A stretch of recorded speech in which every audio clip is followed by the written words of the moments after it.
Welcome to grey matter enhancer. Mahasweta Devi অনুবাদিত ভারতের লোককথা বইটি থেকে আজকে যে গল্পটি পাঠ করব সেটি হলো নদী পেরোতে বিপত্তি। এটি হলো কন্নড়, তামিল, তেলেগু এই 3 ভাষার লোককথা। শুরু করছি। এক নিরেট গুরু তার 12 জন শিষ্যকে নিয়ে তীর্থে যাচ্ছে। পথে পড়ল একটা নদী। তখন সন্ধ্যা হয়েছে। নদীর দিকে চেয়ে গুরু বলছে, পিছিয়ে দাঁড়াও, এ নদী বড়ই সর্বনেশে, অনেক মানুষ খেয়েছে, ও সাবধান হতে হবে, ও যতক্ষণ না ঘুমোই আমরা অপেক্ষা করব। নিরেট গুরু এক শিষ্যকে বলছে, গিয়ে দেখে আসুক নদী ঘুমোচ্ছে না জেগে আছে। ওরা ধুনি জ্বেলেছিল। একটা জ্বলন্ত লাকড়ি নিয়ে শিষ্য নদীর জলে ডোবাচ্ছে। তখনই জলে ফোঁস ফোঁস শব্দ হলো। লাকড়ি থেকে একটু ধোঁয়াও বেরোলো। শিষ্য ভয়ে হাঁপাতে হাঁপাতে এসে বলছে, গুরুদেব, এখন নদী পেরোনো যাবে না, নদী জেগেই আছে। ওকে ছুঁতেই ও বিষধর সাপের মতো ফোঁস ফোঁস করলো। রাগে জ্বলতে জ্বলতে ধোঁয়াতে থাকলো।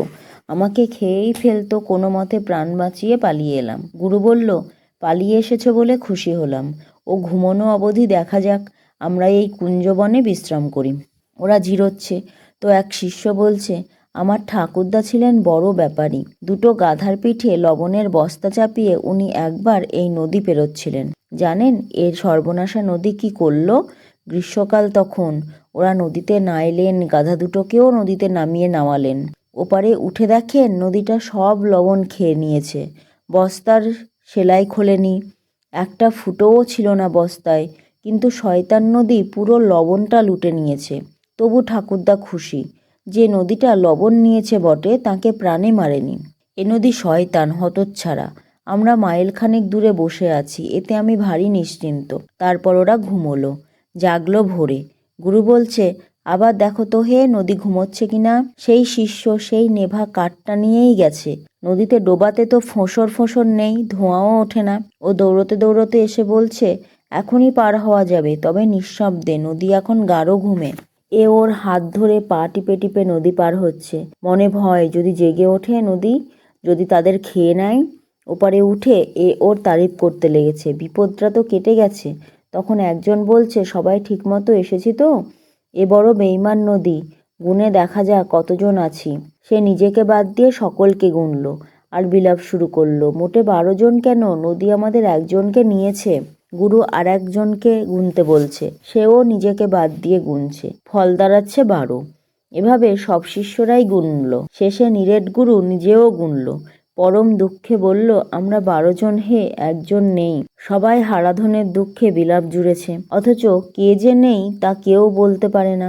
নদীকে গাল দিচ্ছে, শয়তান, বদমাস, নির্দোষীকে খেয়েছিস, আমাদের গুরুভাইকে খেলি, আমাদের ঠকালি, যা শুকিয়ে যা, তোর চড়াই গর্ত হোক। এক পথিক শুধোই এত চেঁচামেচি কেন? তারা সব বলছে যত গোনা হয় দেখা যায় 12 জন। লোকটা বুঝলো, বলল, ভালোই হয়েছে আমি এসে পড়েছি। আমি জাদুবিদ্যা জানি, 2 মিনিটে হারানো মানুষটি এনে দেব, তবে পয়সা ছাড়তে হবে। গুরু বলছে, তুমি তো ঈশ্বর প্রেরিত, শিষ্যকে এনে দাও, যা সম্বল আছে সব দেব। ওরা তীর্থের সকল সম্বল বের করে দিল। লোকটা ওদের এক ঝুড়ি গোবর আনতে বলল। শিষ্যরা গোবর কুড়িয়ে আনলো। লোকটা সে গোবর লম্বা লাইনে লেপালো। ওদের বলল, নিচু হয়ে গোবরে নাক ডোবাতে। তারপর বলল, নাকের ছাপগুলো গুনে দেখো, বলো কতজন আছো। গোবরে নাকের ছাপ তো 13টাই। নিরেট গুরু আর শিষ্যরা আনন্দে লাফাচ্ছে আর বলছে, আবার আমরা 13 জন, সবাই আছি এখানে, যে ছিল না সেও এসেছে। ধন্য ধন্য বটে জাদুকর। আজকের গল্প এখানেই শেষ। আবার দেখা হবে পরের ভিডিওতে।